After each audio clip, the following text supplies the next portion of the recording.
Joining us right now to share her side of the story is 27-year-old business development manager Lindzi Cox. Welcome to Good Morning America. Thank you. Thanks for having me here. We all couldn't help but notice you're awfully chipper for someone who didn't win, so to speak. You don't look at it that way, do you? Not really. I mean, end of the day, yeah, maybe it was tough for a little bit, but he made his decision and did what's best for him, and I respect that, and I wish them nothing but the best. Looking back now, do you feel like you were really in love? Because I know you said you were.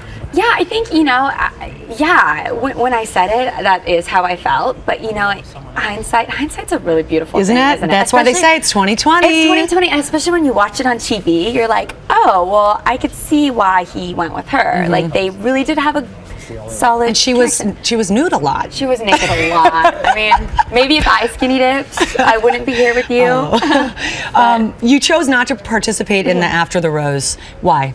So I was there in LA for it, but Ben and Courtney came out, and I think that it was a pretty emotional go they had, and I think it was tough for them. And I'm in a good place, I don't really need my closure, and I think Ben has bigger things to worry about, like his relationship, and so we just decided that I'd play another day. I got to tell you, when he told you it wasn't you, there was a cringeworthy moment. Twitter was going insane when you said, "Well, if it doesn't work out, call me." So I was kidding. That was a joke. I didn't really know what to say. People thought you were serious, and they were like, "Oh." Yeah, no. I didn't really know what to say because it's like such an awkward silence, and I don't know. I make jokes a lot, so I was like, "If it doesn't work out, call me." So do you think that they sort of made it sound like it was more serious? I think it was a little more serious. So I sounded a little desperate, but it wasn't the case. I thought it was funny.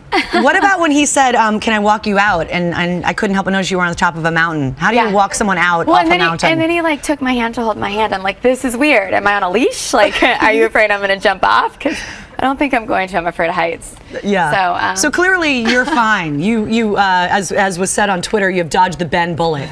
You're fine with this whole situation. I really think. Hindsight, obviously, I wasn't happy right at the beginning, but hindsight, I'm in a really good place now, and I've, learned a lot from the experience. It was awesome. I would totally go do it again. Well, that's interesting, because I'm sure that they're thinking about you as the Bachelor. I got to know really quickly, because we're going to break. Yes or no, will they make it? I wish them nothing but the best. Nothing but the best. Okay.